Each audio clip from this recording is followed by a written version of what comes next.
Professional experience in cinema was very limited.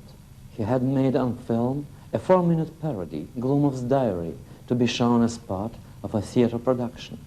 He had studied at the State Film School for 3 months and had helped Esther Schupp recut Fritz Lang's Dr. Mabuse. But Strike was totally different from his own short films and from any other films of the period. It was an introduction to a new age of Soviet and world cinema.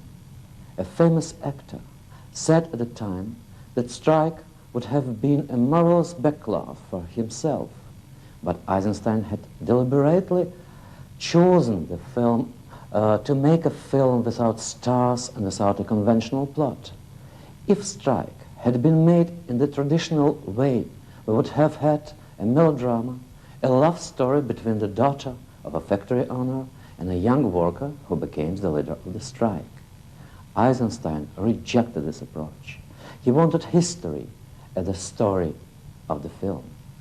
Not the history of one specific strike, but how all strikes develop, how poverty and exploitation create conditions that explode into protest and action, how confrontation follows a similar path of all disputes, and how the authorities can manipulate a crowd and use this to repress a protest movement.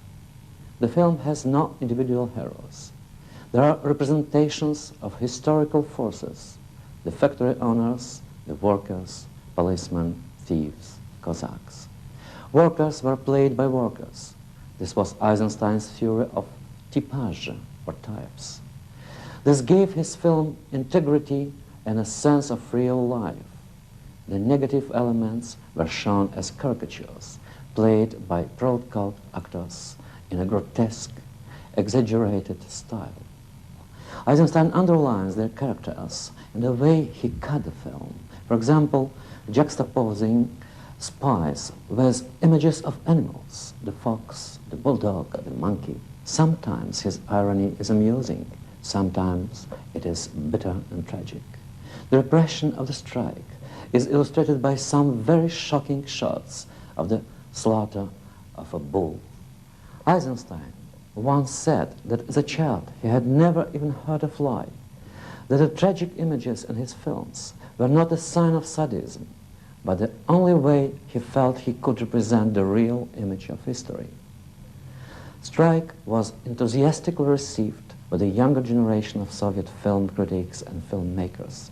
It was the first successful film made about and for the masses, the ordinary people. Eisenstein became a leader of Soviet cinema, and his next film, Battleship Potemkin, was to be his international breakthrough. But now, here is Strike.